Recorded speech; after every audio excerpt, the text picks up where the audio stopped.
So actually recording a double issue at the same time because next week I'm actually at a business event on the Sunday. And if you recall, last week I talked about the anti-goal setting mentality. This week I'm going to kind of add more to that and talk about what I call the 80-10-10 rule. And my 80-10-10 rule is what dictates where my head's at effectively. So 80% of the time I'm present, okay? So right now I'm enjoying that coffee, it's beautiful cappuccino, and I'm talking to you guys. And that is majority of what I am thinking about. I've also then got 10% that looks in hindsight of things that happened previously. For example, 10% in this context may well be, maybe if I set up the camera in this way, I've just realised the microphone's miles away. I hope the last episode you could hear properly. If not, I'm really sorry. I have to record it again. So 10% is hindsight. So again, in burning issues terms, it might be, how's the camera set up? How's the microphone set up? Was I pronouncing and enunciating words correctly? That kind of thing. How can I learn from past mistakes, errors, failures, whatever you want to call them? And then 10% is looking forwards and going, okay, where do I want burning issues to be?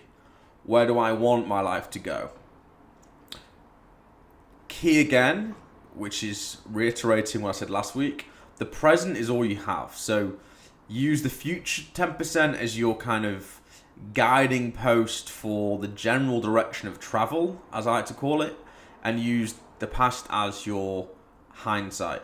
Funnily enough, when I was on The Apprentice, the thing that Alan Sugar said to me in the little segment on You're Fired, where he gives the candidates who've just been fired that week, he gives them his advice.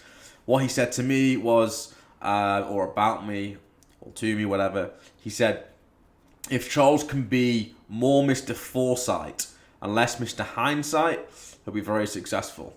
And as much as I'm not the biggest fan of Alan Sugar, and people know why, I think that is a very relevant thing to have said. However, again, going back to my 80-10-10 rule, most of your thought process, most of what you're doing should be the here and now, should be trying to design your day the best day you can be. When you're with family, friends at dinner, put your phone down, be present, have the conversation. I read something in a book last night about quality time. And we think quality time is sat with your friend or your partner watching the football, watching Netflix, watching whatever. It is to a degree, but it's not really the definition of quality time.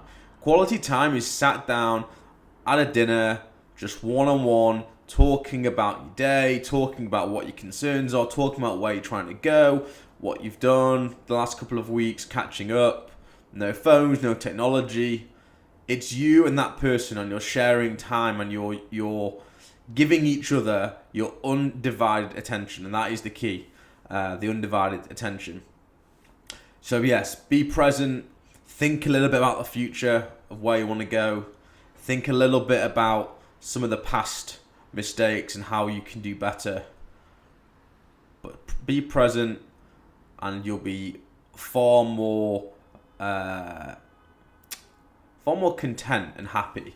And because if you think about it, and this is what kind of happens, if you think too much about the future, it's anxiety inducing. What will this conversation be like? I don't want to go there because what they might say. If I do this deal wrong, or if I go into this meeting, what might the person be like? Might they be aggressive? Might I not be able to sell? Might they this? Might they that?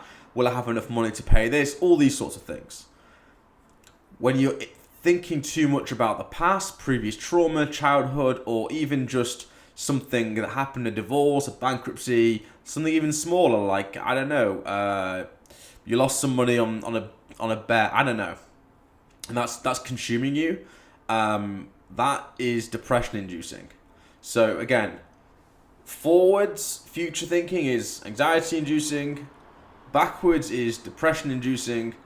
So again, all you can really do is be as present as possible, and then you'll be much happier day to day. Hope that was of help, and speak to you guys soon.